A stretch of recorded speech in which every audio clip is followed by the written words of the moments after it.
오늘 주시는 말씀은 창세기 40장 1절에서 23절까지 말씀입니다.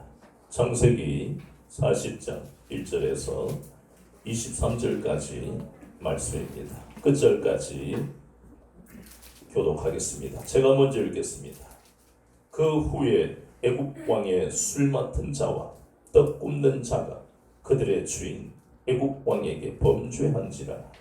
바로가 그 가문장 곧 술 맡은 가문장과 떡 굽는 가문장에게 원하여 그들을 친위대장의 집 안에 있는 옥에 가두니 곧 요셉이 갇힌 곳이라. 친위대장이 요셉에게 그들을 수종들게 하며 요셉이 그들을 숨겼더라. 그들이 갇힌 지 여러 날이라.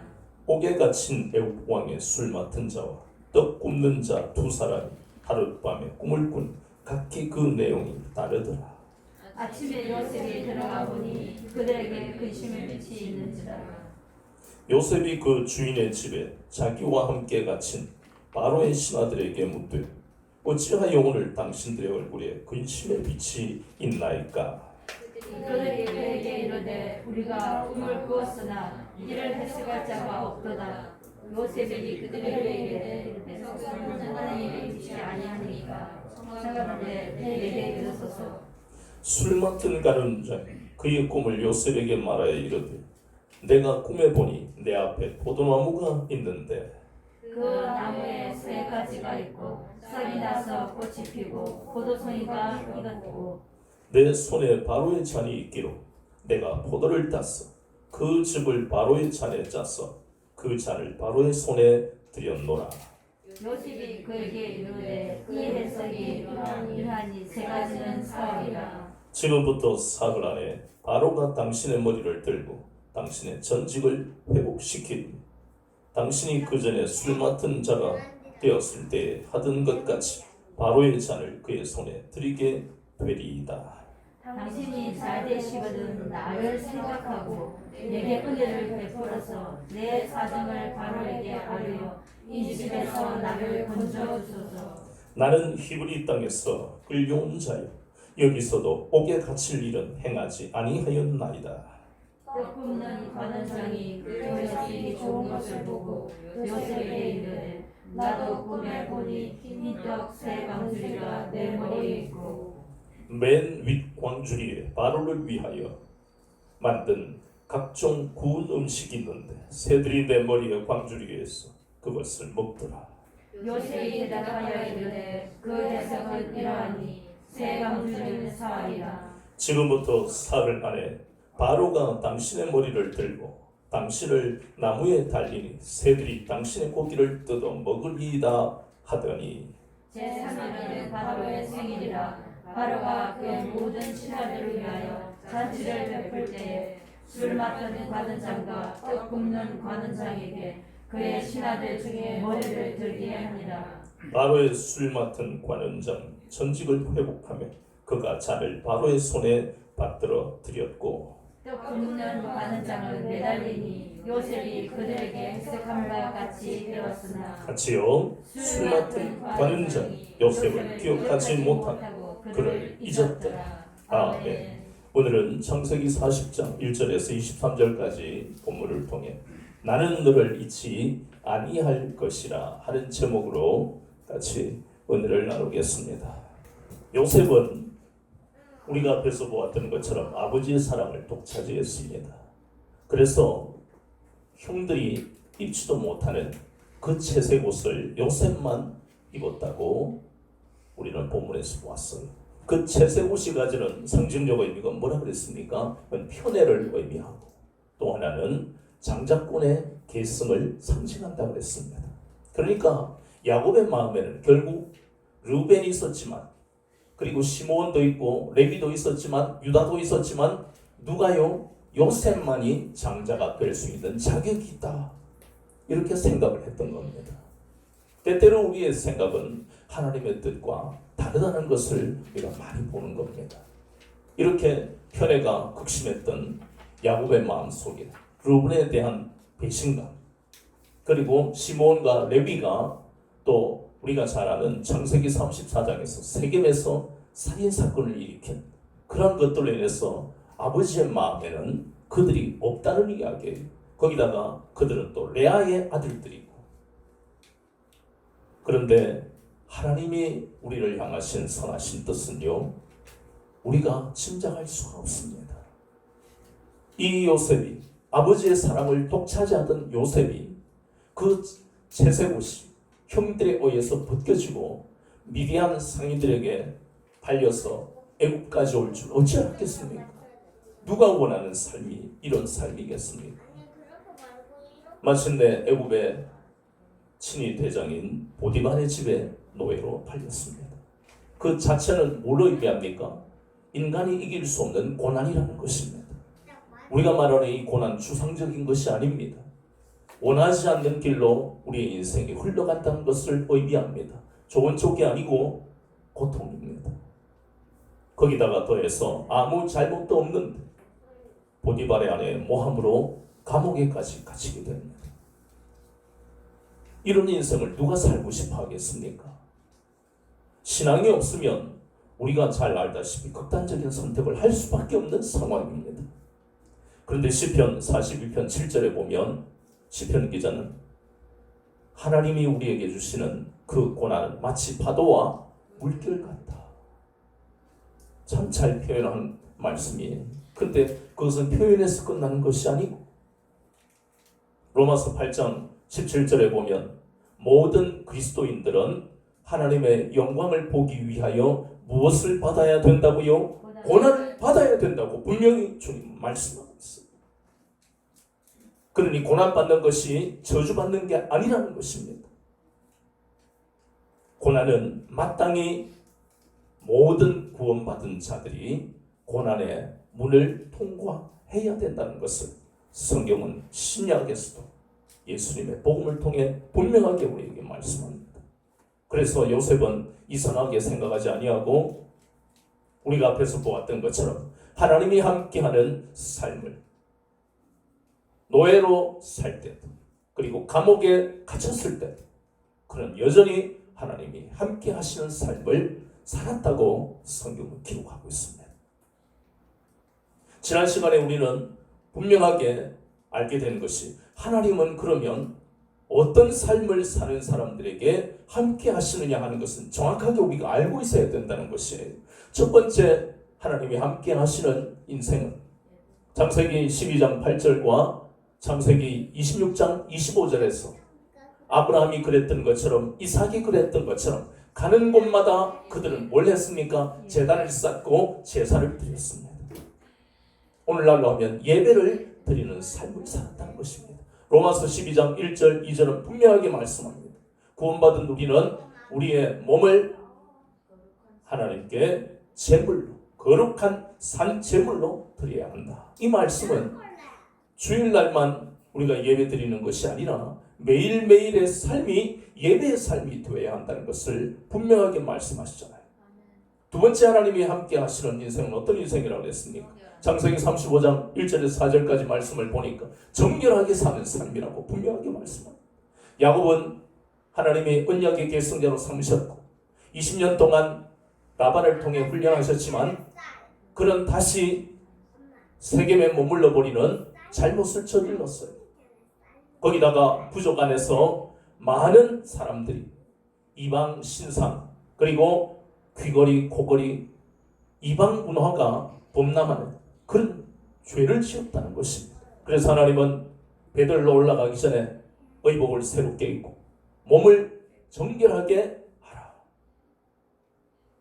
오늘날 우리가 몸을 정결하게 한다는 의미는 에베소서 5장 26절에 물로 씻어 말씀으로 깨끗게 하사 거룩하게 하시는 거예요.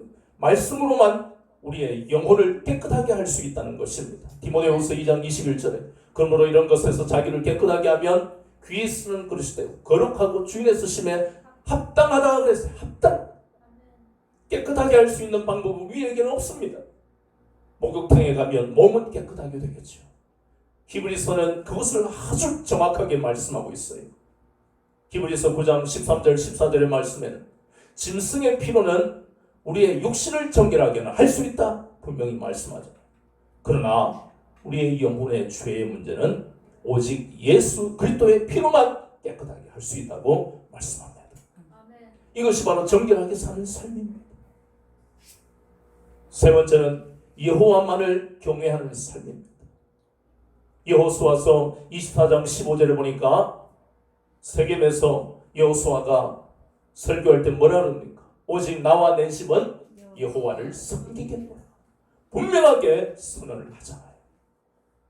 예수님도 마태복음 6장 24절에서 하나님과 세상을 겸하여 섬길 수가 없다. 이것이 바로 여호와를 경외하는 삶입니다. 마지막으로 마태복음 5장 5절과 6절을 보니까 예수님은 우리에게 팔복을 가르치시면서 심령이 가난한 자의 삶에 대해서, 애통하며 사는 삶에 대해서 말씀합니다. 히스기야는 역대하 20장 1절에서 7절을 보면 얼마나 애통했는지 모릅니다. 기도의 특징이 대부분 그래요. 조금 이따 또 우리가 살펴보겠지만 구약에서도요, 심각한 자신의 힘으로 헤쳐나가기가 불가능한 그러한 대목에서는 항상 이 믿음의 선진들은 내가 믿음으로 살았던 것을, 하나님만 섬긴 것을 기억해달라고 그렇게 기도하는 것이 많습니다. 대부분이에요. 우리가 잘 아는 느헤미야 1장에서 유다의 불순종과 그리고 우상숭배로 인해서 바벨론의 포로로 사로잡히고 나라가 망해 있는 그 상황, 느헤미야가 자신의 조국을 향해 기도할 때 맨 먼저는 유다를 구해달라고 기도하는 것이 아니라 자신의 조상들과 유다의 죄를 회개하는 기도를 합니다. 회개할 때에 반드시 우리를 고치실 것을 그러니까 항상 구약에서도 약속의 말씀을 붙들고 기도했다는 것을 우리가 볼 수 있어요.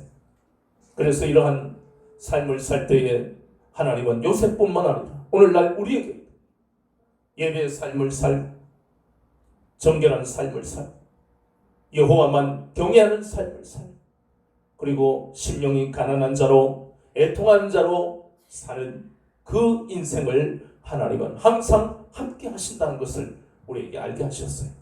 요셉은 감옥에 죄 없이 갇혔습니다. 그럼에도 불구하고 하나님이 함께 하심으로 그는 또 어려움을 이겨내고 하나님만을 섬겼습니다.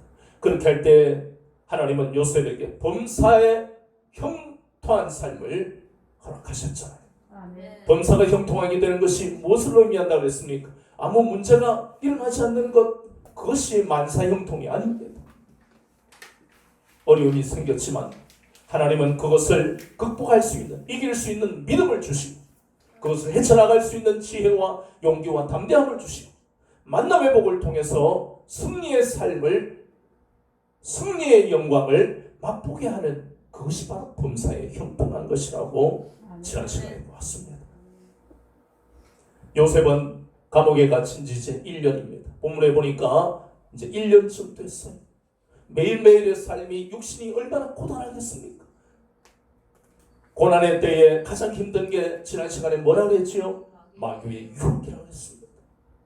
그냥 마귀가 우리를 안 건들고요, 그냥 하나님의 고난의 때를 지나는 그조차 정말 고통스러운데 거기다가 평소에 하나님의 자녀들이 잘 되는 꼴을 못 보는 마귀가 스물스물 기어 들어와서 우리의 심령 속에 봐라, 네가 그렇게 신앙생활 열심히 하더니 뭐냐, 지금 사업 망하고 집안에 불행한 일이 생기고 너도 지금 질병이 생겼잖냐, 좀 적당히 대충해. 무슨 광신도도 아니고.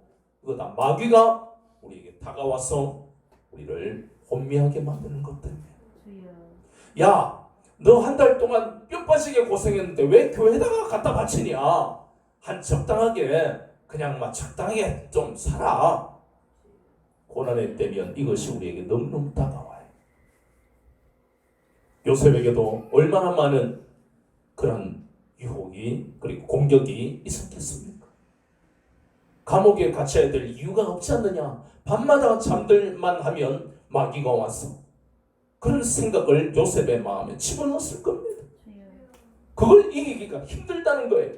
마음으로 드는 고통, 육신의 감옥에 있는데 어떻게 편하겠습니까?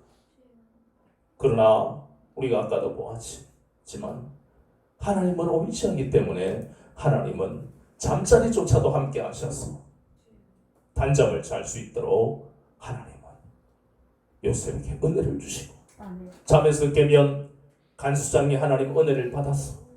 요셉아, 너는 저 보디발 집에서 가정총무도 했으니 이제 이런 거는 누워서 떡 먹기니까 이 감옥에서 일어나는 모든 재반 업무는 네가 다 책임져라. 하나님은 감옥에서도 함께 하시는 증거를 통해 범사가 형통하게 되도록 하셨다는 겁니다. 1년쯤에 이제 이 요셉이 갇혀있는 감옥에 바로의 술 맡은 관원장과 떡 맡은 관원장이 들어왔습니다. 참 희한하지도 않잖아요.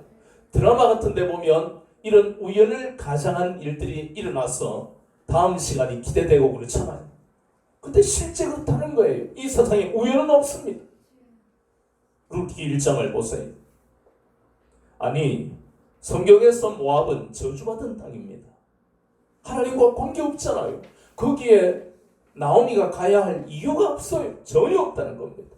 그러나 유다 땅에 이렇게 기근이 있고, 그 기근도요, 룻기 바로 앞에 있는 성경이 어떤 성경입니까? 룻기 앞에 성경이 사사기죠. 룻기 다음이요, 사무엘상입니다.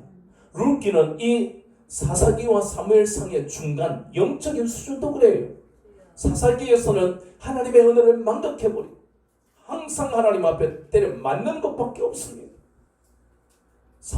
사무엘서에서는 사무엘을 통해, 다윗을 통해 하나님이 이 이스라엘을 회복하시는 은혜의 말씀들이 나오잖아요. 그 중간에 룻기가 있습니다.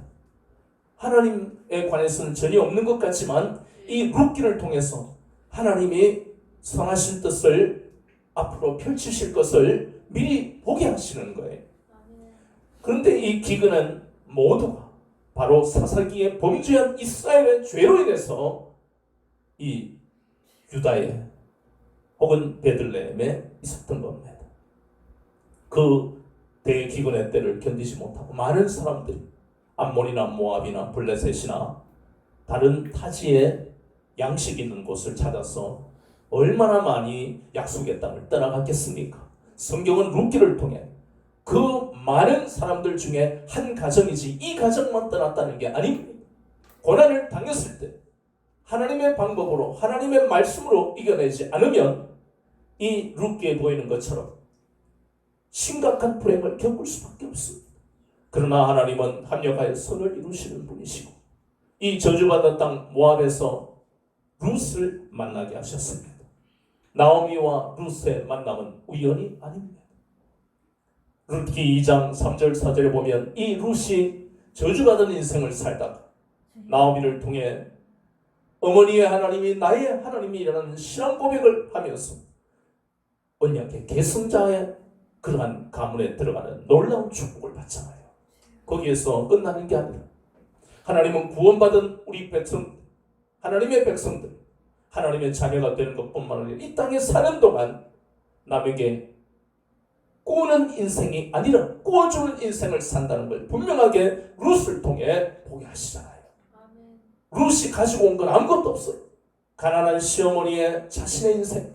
그러나 베들레헴의 가장 부자, 능력이 있고 신실한 보아스를 만나게 하셔서 현실의 삶에도 하나님이 열어주시는 것을 보는 겁니다.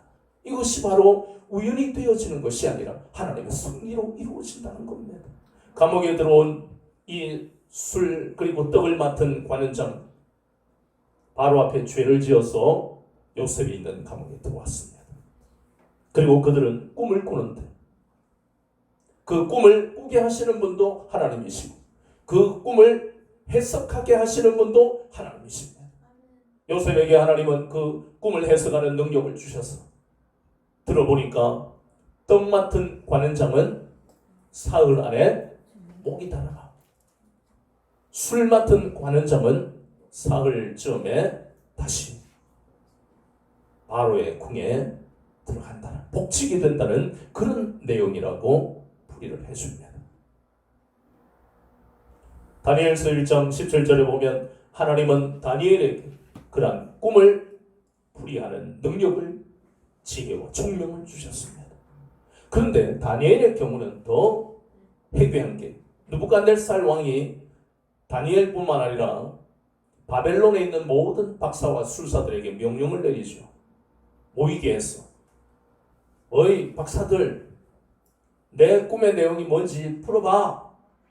그 참 이 사이코도 아니고요. 우리는 이 장면을 볼 때마다 느부갓네살 왕이 뭔가 소시오패스나 뭐 좀 이상한 그런 사람인 것 같아요. 세상 하늘 아래에, 세상 어디에 자기가 꾼 꿈의 내용도 말 안 하면서 풀이해라고 하는. 그런데 놀라운 것은 하나님이 하시는 증거가, 당연히 인생들은 알기가 불가능하지만 하나님은 이곳에서 하나님의 자녀를 구별하시고 드러내시는 거예요. 하나님이 아니시면 도저히 할 수 없는 것을 보게 하시잖아요. 그래서 다니엘을 통해 꿈을 푸는 장면이 다니엘서 1장 17절에 나옵니다. 그래서 오늘날 우리도 마찬가지입니다. 우리도 하나님의 자녀이기 때문에 때때로 꿈을 통해, 환상을 통해 하나님이 하실 일을 보게 하시기도 합니다. 그러나 너무 꿈 좋아하지 마세요. 때때로 그것이 전혀 하나님이 하시는 그런 섭리와 관계없는, 우리가 흔히 하는 말로 개꿈인 경우가 상당히 많다는 말이에요. 꿈이 아니 자꾸 하지 말고 정확하게 하나님 구체적인 것을 말씀하시는 것은 많이 하나님 우리에게 주시는 것이고, 고린도전서 2장 10절에 보면 오직 하나님이 성령으로 이것을 우리에게 보이셨으니 성령은 모든 것 곧 하나님의 깊은 것이라도 통달하신다고 했어요. 우리가 성령님의 인도를 받아야 되는 것은 쓸데없는 이상한 환상이나 꿈에 대해서 아리까리한 것까지도 하나님이 나에게 뭔가를 계시하시는 것 같아, 이런 신비주의에 빠질 수가 있기 때문에, 그래서 항상 말씀으로 인도하시는 성령님의 인도를 받아야만 우리가 시행착오를 겪지 않는다는 것입니다. 중요한 것은 이렇게 꿈을 해석하고 난 다음에 요셉이 술 맡은 관원장에게 뭐라고 합니까?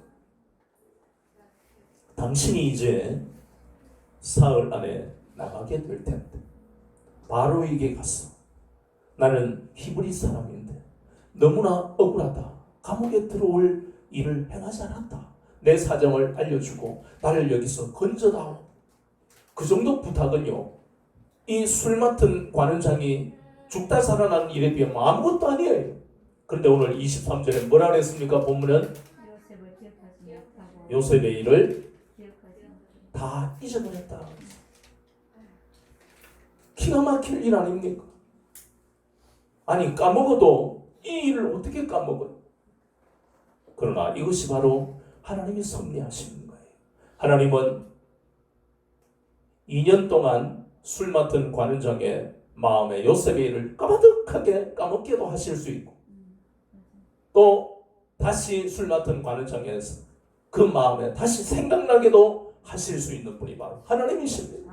창세기 41장 9절에서 13절을 보니까 바로가 꾼 꿈을 들으면서 아 맞다, 내가 감옥에 있을 때 꾼 꿈을 해석해 준 사람이 있었습니다. 그게 41장 9절에서 13절, 즉 몇 년 만에? 2년 만에, 만 2년 만에 하나님이 생각나게 하신 겁니다. 왜 그러실까? 그것은 너무나 분명합니다. 이렇게 신실한 하나님만 의지하는 요셉이지만 하나님은 요셉을 더 낮추시는 겁니다. 빌보서 2장 5절에서 9절까지 말씀을 보니까 너희 안에 이 마음을 품으라, 곧 그리스도 예수의 마음, 그는 근본 하나님과 동등됨을 취할 것으로 여기지 아니하시고 종의 형체로 십자가에 달려 돌아가셨다고 했습니다. 겸손의 의미는 그냥 말이 부드럽고 남에게 나대지 않는 게 겸손이 아니에요. 겸손은 능력이라고 말씀하고 있습니다.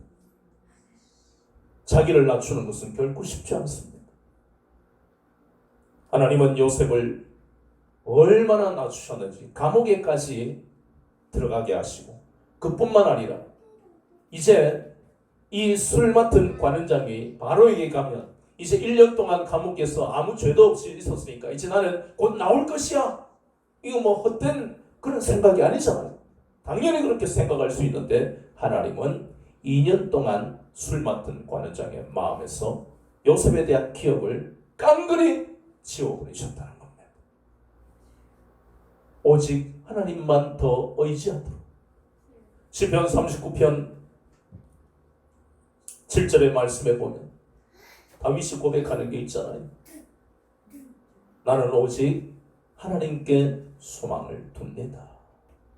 그 고백이 그냥 나오는 게 아니잖아요. 요셉의 마음속에 온전하게 하나님만 의지하게 하시는 하나님의 뜻이 바로 그 인연입니다. 확실히 이 술 맡은 관원장은 요셉에게 은혜를 받았는데 그 은혜를 망각해버렸으니까 이걸 사자성어로 뭐라 그럽니까? 예, 매은망덕입니다. 매은망덕한 놈 이러잖아요. 은혜를 망각해버렸으니까.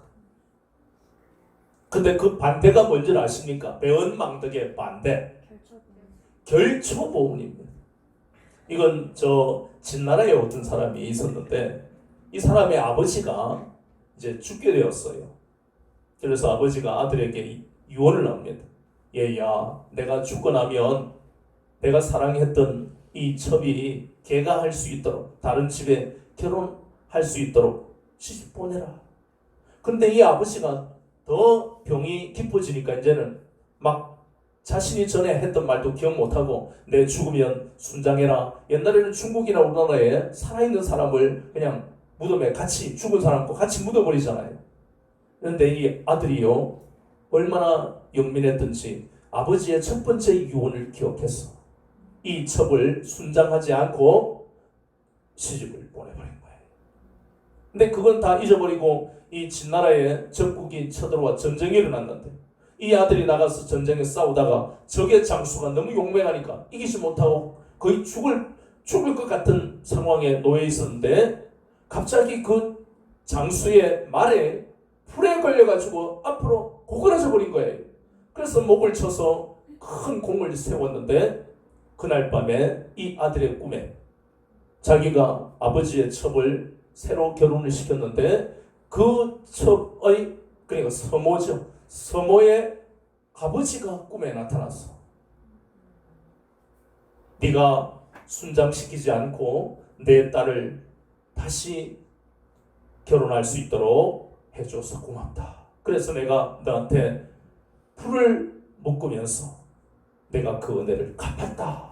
이게 바로 결초보훈의 그런 고사성어입니다. 우리나라에도 그러한 은혜를 갚는 이야기들은 짐승과 관계된 게 굉장히 많잖아요. 우리가 기억하는 중에 은혜에 갚은 까치.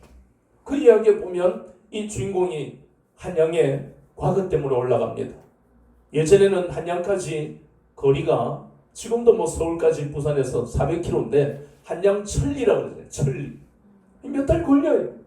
그러면 거기에 과거길로 몇 달 걸리는 그 길에 일어나는 일들을 대개 보면 설화, 민담 이런 재밌는 이야기들이 많잖아요. 그 중에 이 주인공이 올라가다가 갑자기 까치가 막 새끼들이 막 짹짹거리는 거예요. 깍깍. 왜 그런가 보았더니 그 둥지에 뱀 한 마리가 이 새끼들을 잡아먹으려고 올라가는 거예요. 그래서 참 그 설정이 재밌는 게 무슨 과거 가는 사람이 활이 있습니까? 근데 가지고 있던 활로 어쨌든 뱀을 죽였다. 그러고 난 다음에 어둑어둑해지니까 그 산속에 무슨 집이 있겠습니까? 겨우 불빛을 따라 가보니까 집이 하나 있는데 거기에 하얀 옷을 입은 소복한 여인이 나오더랍니다.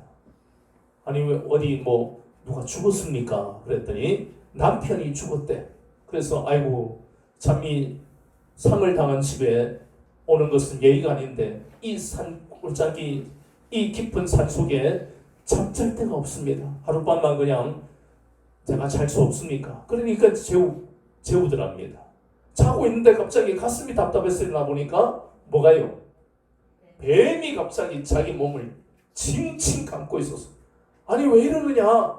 그랬더니 낮에 죽은 뱀이 자신의 남편이다. 내가 원수를 갚겠다.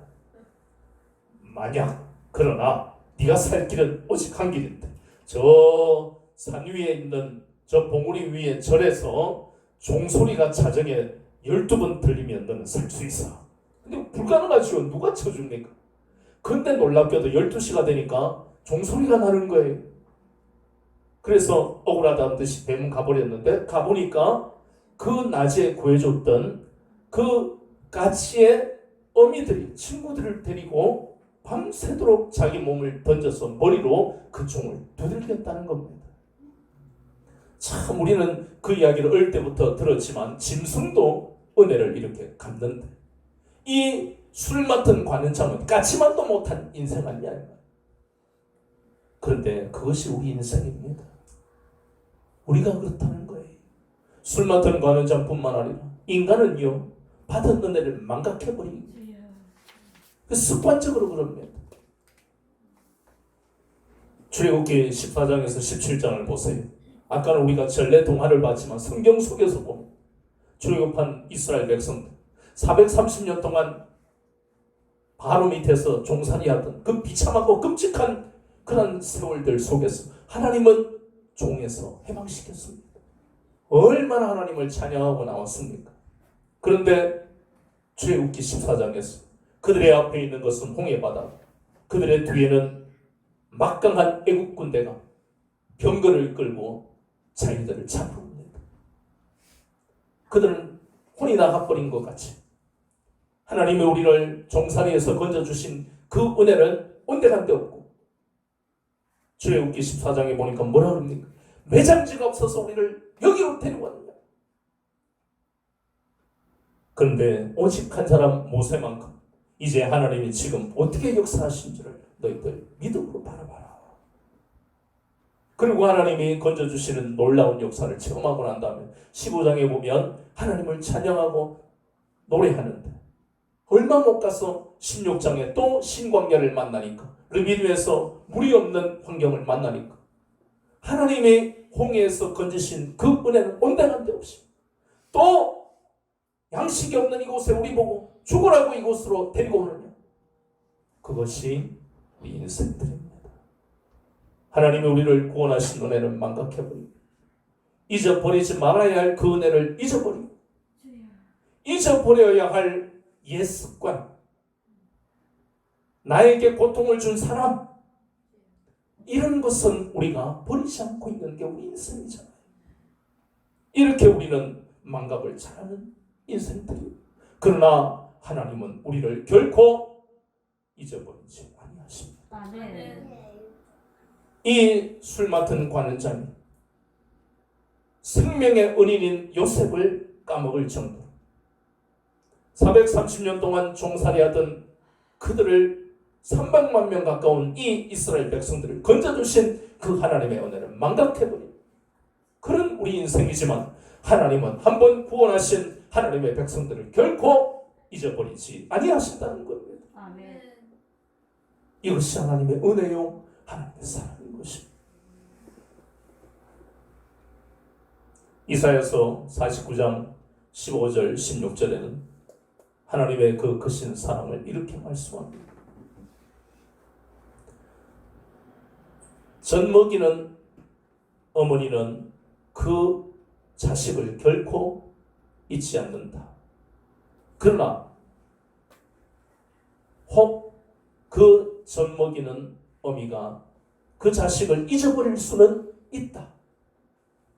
하나님은 인생이 아니시기 때문에 결코 손바닥에 새겨놓은 우리의 이름들을 잊어버리시지 않는다고 성경은 말씀하고 있습니다. 우리가 기억해야 할 것이 그것입니다. 우리는 때때로 하나님이 우리의 이 심각한 문제들을 해결하신 것을 잊어버릴 수도 있습니다. 우리의 삶이 이렇게 파도와 물결 같은 고난이 우리에게 다가오면 이전에 우리를 건지시고 내가 기도한 그 기도의 응답에 하나님이 놀라운 은혜를 베푸셨는데도 불구하고 그것을 망각해버릴 수 있다는 것이 되새김하기가 이렇게 힘듭니다. 그럼에도 하나님은 우리의 그 부족하고 연약함, 출애굽한 이스라엘 백성들처럼 악하기까지 뻔뻔스러운 이기적인 그런 우리 인생인데도 불구하고 하나님은 결코 아들까지 내어주시며 사랑하신 우리의 인생을 잊어버리지 아니하신다는 겁니다. 요셉이 이렇게 술 맡은 관원장 아무 소식이 없는 그런 상황을 만났을 때, 그렇게 기대했던 요셉의 기대가 무너졌을 때 요셉의 마음이 어떻겠습니까?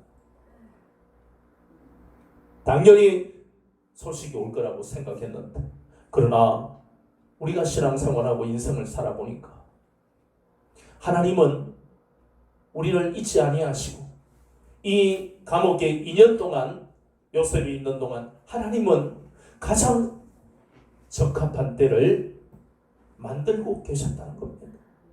오묘한 방법으로 건지실 것은 우리가 잘 아는 대로 창세기 41장에 보니까 하나님은 어떤 방법으로 요셉을 부르십니까? 바로의 꿈에 나타나셔서 꿈을 통해 바로가 도무지 이해할 수 없는 파리한 이삭이, 파리한 소가 나타나서 건강한 이삭과 소를 잡아먹는 희한한 꿈을 꾸게 하시는 거예요. 누가 해석합니까? 아무도 해석을 못하는 거예요. 그런데 2년 만에 술 맡은 관원장의 기억 속에 요셉을 기억하게 하시는, 이 2년 동안 하나님은 요셉을 더 낮추시고 또 가장 좋은 그 방법으로 그때의 바로의 꿈에 나타나셔서 말씀하십니다. 이것을 우리가 어떻게 알겠습니까? 그러나 분명한 것은 하나님은 결코 우리를 잊지 아니하신다는 것입니다. 2년 동안 요셉의 마음속에 하나님이 나를 잊어버리셨을까? 그런 생각이 안 들겠어요? 그러나 그 2년이라 할지라도 아무 소식도 바로의 궁으로부터 들려오지 않는다 할지라도 하나님은 요셉을 결코 잊어버리지 아니하셨다는 것입니다. 우리의 인생도 마찬가지입니다. 하나님이 함께 하신다는 것은 우리 눈에 많은 증거를 통해서 우리와 함께 하실 수도 있지만, 이렇게 2년 동안 아무 소식도 없는 것 같은 방법으로 우리의 인생을 인도하실 수도 있다는 것입니다. 우리에게 필요한 것은 바로 믿음과 오래 참음이라는 거예요. 1년 동안 믿음으로 견뎠던 그 요셉에게 하나님은 2년을 더 요구하신 거예요. 누가 견디겠습니까? 하나님이 함께 하시니까 요셉이 견뎌내는 거예요. 하나님이 함께 하시려면 우리가 아까 보았던데 예배의 삶을 살아야, 그리고 우리는 정결한 삶을 살아야, 하나님만 경외하는 삶을 살아야, 날마다 이 땅에 갈급한 인생이 아니라 위의 것을 바라보며 가난한 심령으로, 하나님의 은혜가 아니면 살 수 없습니다 하는 그 가난한 심령, 어려운 문제를 만났을 때 호흡이 끊어지면 흙으로 돌아갈 인생을 의지하는 것이 아니라 전능하신 하나님, 아직까지 나에게 아무 소식도 안 주시는 것 같지만 그러나 이전에도 나를 건지셨고 또 건지실 것을 믿는 믿음으로 하나님을 바라봐야 된다는 것이에요. 술 맡은 관원장은 요셉을 잊어버렸지만 하나님은 저와 여러분을 결코 잊어버리시지 않습니다. 약속의 말씀이 아니고서는 하나님이 신실하시다는 것을 우리는 때때로 받아들이기가 힘들다는 것을 우리는 인정해야 됩니다. 왜요? 믿음은 지속성이 없기 때문입니다. 결코 여러분 스스로를 신뢰하지 마세요. 물론 여러분은 정말 신실한 분들이에요. 그러나 그것이 오래 못 간다는 것도 받아들이시라는 겁니다. 하나님이 주시는 은혜로 우리가 신실하게 되는 것이지, 우리 스스로가 남에게 신뢰를 줄 만큼 일관되게 살아갈 수 있는 인생은 아무도 없습니다.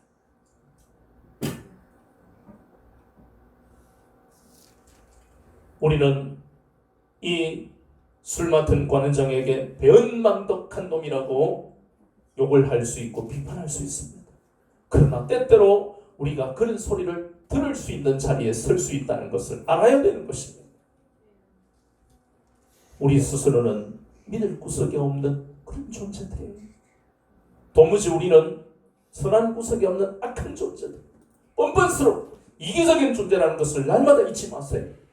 하나님의 은혜를 주시고 예수 그리스도께서 보배로운 피로 우리의 모든 더러운 죄를 오늘도 씻으셨기 때문에 우리의 마음속에 하나님 앞에 예배드려야 된다는 생각이 우리 속에 드는 것이지.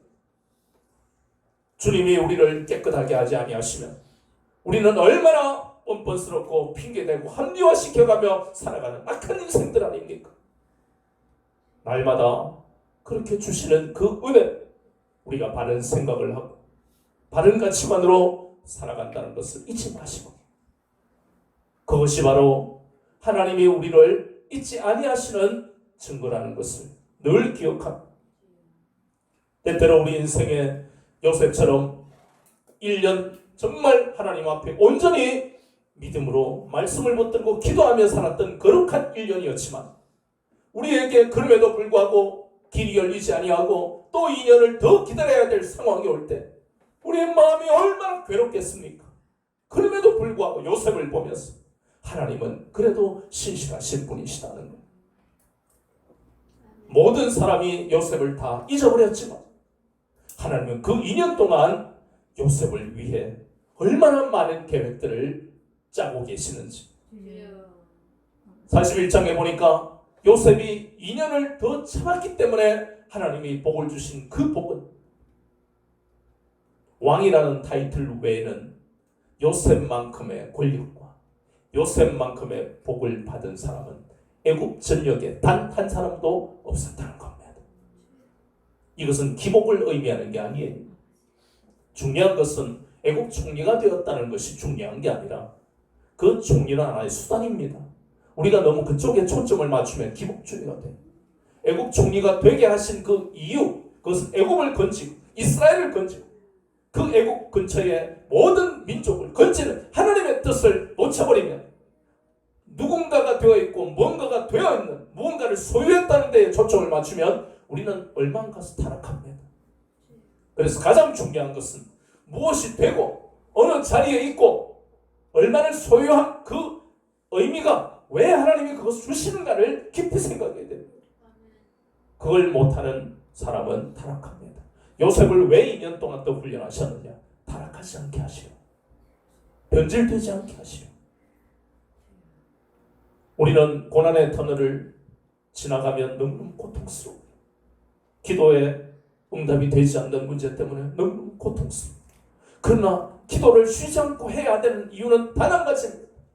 반드시 응답하실 것을 믿는 것은 이 성경 속에 나오는 많은 믿음의 선지들을 통해서 하나님 깨닫게 하시는 것이고, 결코 하나님은 나를 잊지 아니하신다는 것을 믿고 가는 사람에게는 응답받을 때까지 너무나 고통스럽지만 때때는 흔들릴 수 있지만 우리는 그래도 하나님에 대한 신뢰와 하나님만 의지하는 이 믿음을 단단히 붙들어야 된다는 것이 의심하지 않아요. 그래서 우리는 그런 경험을 하고 나면 그렇구나. 내가 세상에서 어떤 사람이 되고 무언가를 소유한 것이 중요한 것이 아니라 요셉처럼 고난 중에도 부유한 중에도 변함없이 하나님만 의지하고 신뢰하는 그 신앙인에게 되게 하시는 그것이 하나님의 뜻이었구나. 그것을 우리가 깨달아야만 우리는 롯의 아내처럼, 롯의 두 딸처럼 뒤돌아보거나 세상에 몸을 보이지 않게 되는 것입니다. 우리는 이 창세기 40장, 아니 창세기 37장, 39장, 40장의 이 요셉의 고난을 보면서 시편 119편 71절 말씀처럼 고난당한 것이 내게 유익이라, 이로 말미암아 주의 율례를 배우게 되었다는, 그리고 에베소서 5장 26절에 물로 씻어 말씀으로 깨끗게 하사 거룩하게 하시는 그 의미를 요셉을 통해서 우리가 배우게 되는 것입니다. 고통은 누구나 원하지 않습니다. 그러나 하나님은 우리에게 이유 없는 고통을 주시지 않습니다. 세상은 우리가 떡을 달라 하면 돌을 주고, 세상은요 생선을 달라 하면 뱀을 주는 게 세상입니다. 그러나 우리 주님은 떡을 달라 할 때, 생선을 달라 할 때 더 좋은 것을 주시는 분이 우리 주님이십니다. 그렇다면 이제부터는 우리가 생각을 바꾸자는 것입니다. 하나님이 우리를 잊지 아니하신다면 우리에게 일어나는 일과 그리고 감당하기 싫은 그 모든 것들을 이제 받아들여야 된다는 것입니다. 우리가 선택할 수 있는 것이 아니라는 것을 받아들입니다. 하나님은 2년 후에 요셉을 애굽 총리를 통해 하나님의 영광을 나타냈던 것처럼, 하나님은 나에게 지금 고통을 주신 것은 1년이 될지 2년이 될지 한 달이 될지 2달이 될지는 모르지만 그 이후에 반드시 하나님의 영광을 드러내실 것이다. 누굴 통해요? 우리를 통해서. 그 믿음을 하나님은 본문을 통해 우리가 가지기를 원하시는 것입니다. 또 한 주간 어떤 일이 우리에게 일어날지 모릅니다. 그러나 일어나는 모든 일이 하나님의 섭리 가운데 있다는 것을 잊지 마시고, 세상에서 일어나는 일들을 통해서 하나님이 나를 향해 하실 놀라운 일들을 기대하고 믿음으로 바라보시는 저와 여러분이 되시기를 주 예수 그리스도 이름으로 축원합니다.